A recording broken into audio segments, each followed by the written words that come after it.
100,000. Visit shoptoyota.ca. Mansfield, an exclusive real estate project in the heart of downtown, combining luxury, architecture, and history. Register now at mansfieldcondos.com.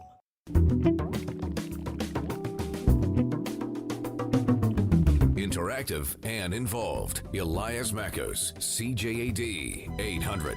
We continue on the program with a look at junk food. Specifically, should the government think of implementing a junk food tax? Most of us eat junk food. Most of us know that it's terrible to eat junk food. It's bad for our health.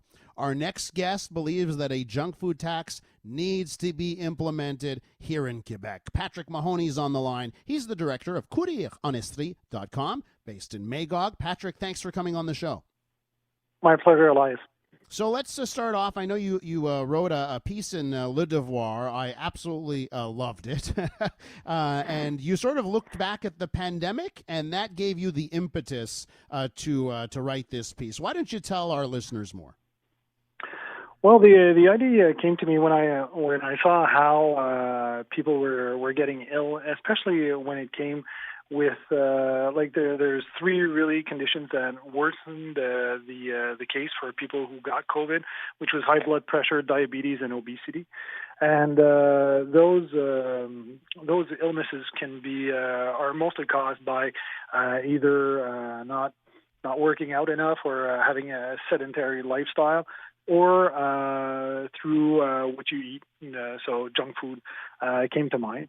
And I mean, we in Quebec we've seen over the last few years there have been initiatives where people tried to garner a bit of momentum, to have people move and to get outside. I'm thinking of Pierre Lavoie, of course, and all the race organizers like myself across Quebec, who work really, really hard to bring and promote a healthy lifestyle. And, don't get me wrong, I eat junk food. I enjoy an Egg McMuffin once in a while and some A&Ws, not to make any publicity for people. But, I do eat junk food once in a while, and it's all right. We can indulge once in a while. But when I saw the rate at which people were dying, and especially with these three conditions, well, it really sparked something. Since my post and not my post, but my publication in Le Devoir, I've had interesting discussions on Facebook with friends and strangers, and some of them liked the idea, some of them did not like the idea. But I think there's got to be something done there. The government has to get involved because this is costing us. I mean, obesity in the U.S. is rampant. It's coming to Canada already.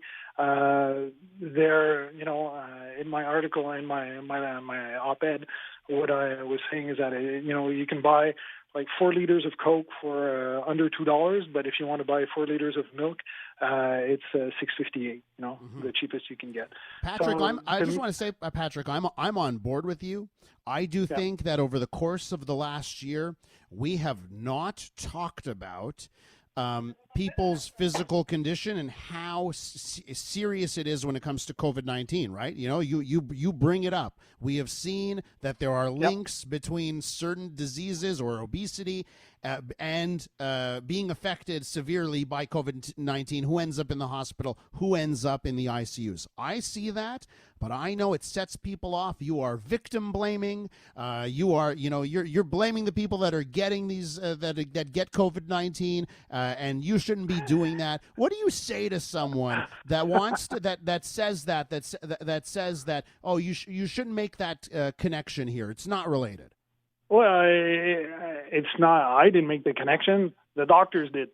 I mean, it's pretty clear. It's been pretty clear since almost the get-go. I mean, I remember June or July last year when Italy was really getting hit hard by COVID-19. One of the first things that came out, and I was reading European newspapers, and one of the things that came out is that people who were obese, had diabetes, and high blood pressure were getting hit the hardest by COVID-19 and were ending up in the ICU.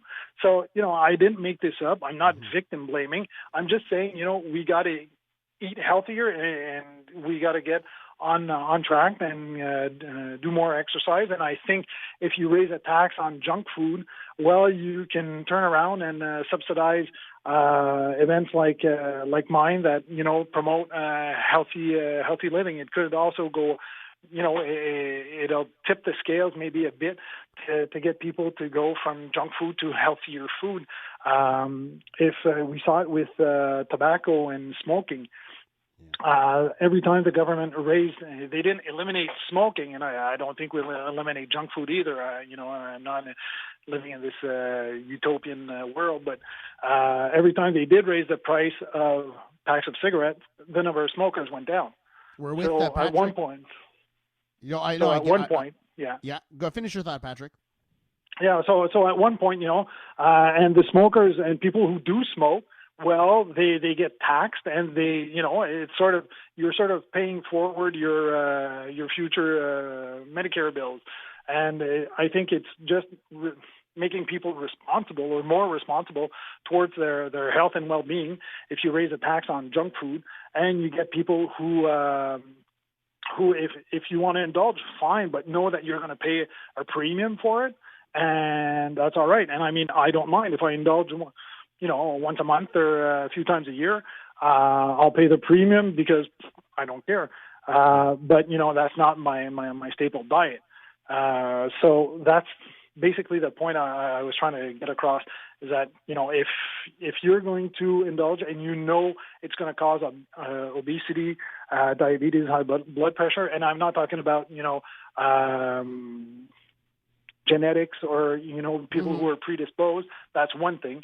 But if you do eat at a fast food restaurant 3, 4, 5 times a week, well, the odds of your being healthy are much lower less. than someone who we're with Patrick Mahony. He's the director of Courrier Honestry, based in Magog. His op-ed in Le Devoir talks about taxing junk food, I guess taxing fast food as well. So Patrick, let's talk about that. I kid you not. Yesterday afternoon, I was recording the promo for this show, for today's show, and it was in the promo, right? Should we tax junk food?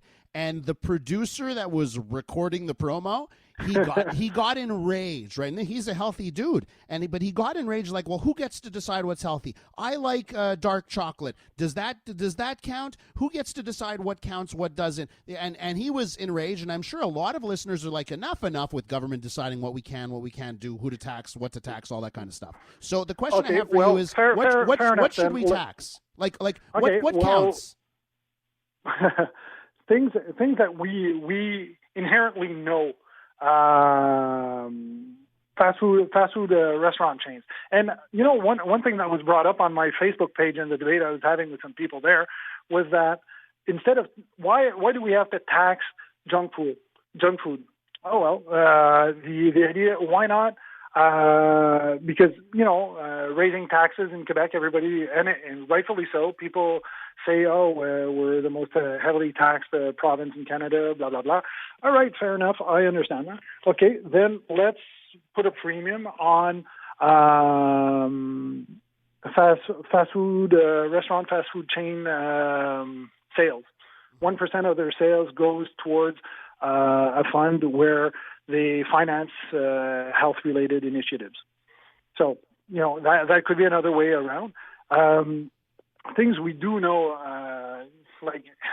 I know when I watch a hockey game and I down 16 or 24 chicken wings, I know I'm not eating healthy, So, or if I go to a fast food restaurant chain, I know I'm not eating healthy. And at that point, I wouldn't mind paying a premium on it. Some things are, if we looked at what Richard Béliveau, the doctor that wrote the book there, Food Against Cancer and stuff like that, his new battleship right now is sugar, very high sugar content beverages like Coke, So that's one thing we know. There's way too much sugar in there.